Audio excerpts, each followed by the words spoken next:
Chag Sameach. Passover is the most widely celebrated Jewish holiday. Every time there's a survey, it shows that more people attend Seders with family and friends than celebrate any other Jewish holiday. It makes sense. It's a home-based ritual with a lot of traditions that are easily observed with your family. And the message of the holiday is timeless and universal, moving from slavery to freedom, from degradation to dignity, and from oppression to self-agency. Each year we read the same story, and yet we find new connections and new meanings.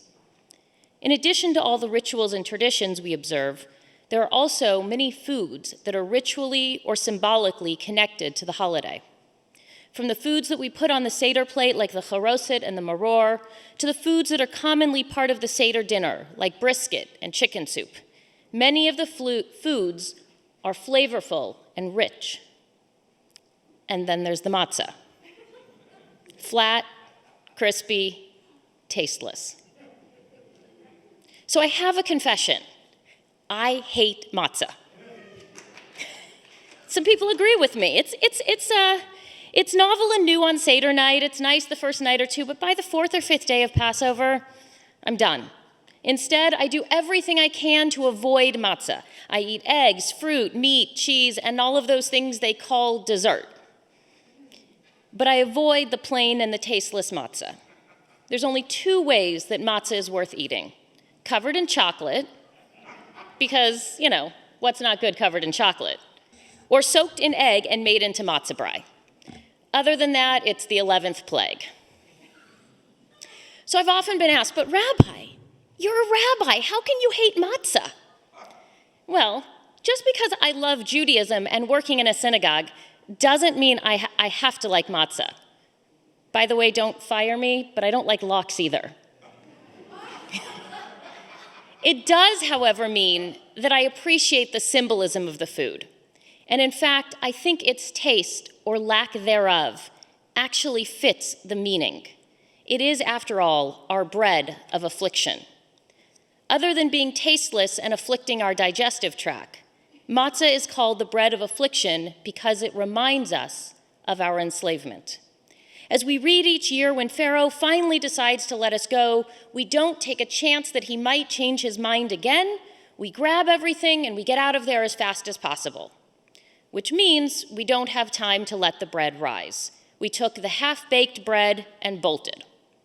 In honor of our hasty exodus, the whole process of making matzah must be completed in 18 minutes or less to avoid anything fermenting and rising.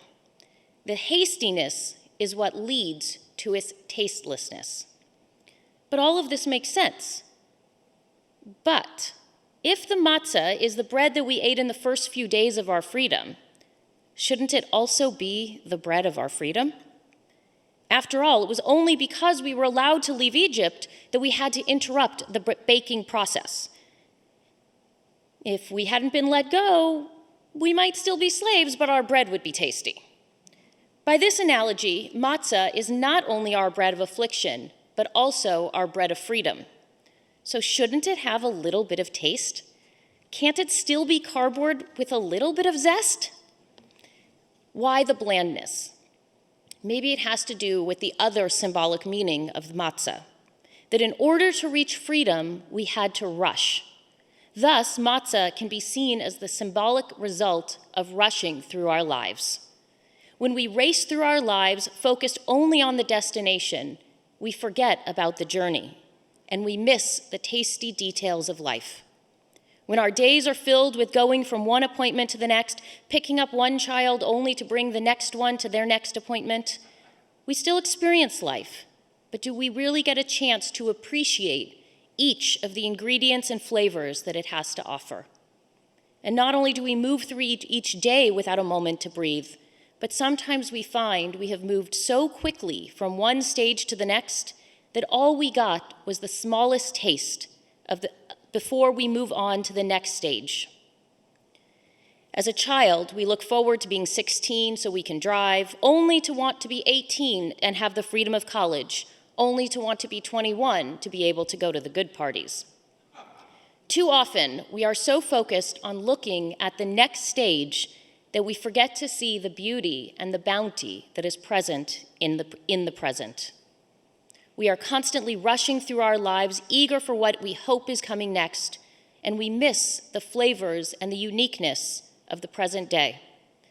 Think about the saying, yesterday is history, tomorrow's a mystery, and today is a gift. That's why we call it the present.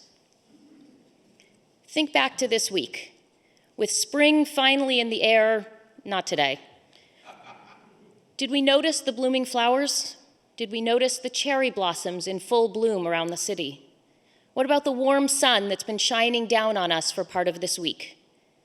Did we take time to ask a friend or a loved one how they're doing and actually listen to their response?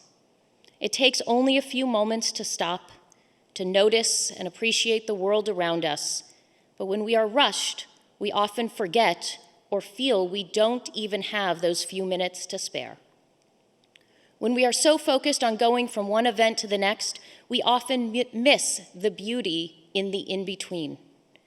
What about this coming week? Where can we build in a few moments to relax and enjoy the beauty of life? When we rush through our days, our weeks, and our life, we find we only have time to ingest the tasteless, dried-up bits of matzah, rather than enjoying the full sweetness and the beauty of a fresh-baked loaf of bread. Like so many of our faults, we learn from the best, our biblical ancestors. Moses, in his haste to get water for the complaining Israelites in the desert, hits the rock rather than taking time to speak to it as God had commanded. David, in his haste to flee King Saul, who is pursuing him, runs straight into the city of Gath, realizing too late that it was the hometown of Goliath who he had just slain.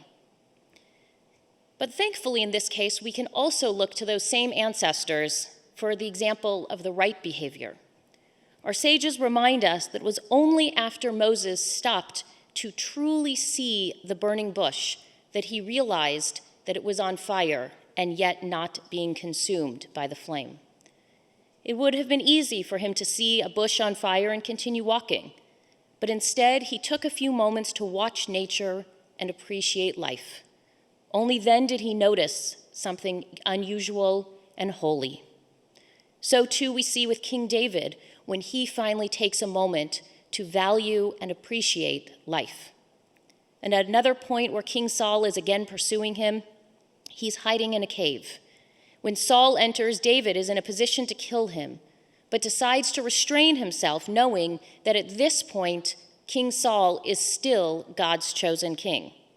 In this instance, David chose to honor life, even though it meant taking longer to attain his goal of becoming king. Like so many of us, our biblical characters at times find themselves rushing through life towards their next goal, missing everything along the way. But at other times, we allow ourselves to take full advantage of life and all that it has to offer in one moment to the next. When we rush through life, matzah is truly our bread of affliction, tasteless, boring, and heavy. But when we learn to savor each moment, then our matzah can truly transform into the bread of freedom, sweet, tasty, and fulfilling. So let us remember to savor where we are today, treating it like the gift that it is, and not simply seeing it as a step to our next destination. Shabbat Shalom and Chag Sameach.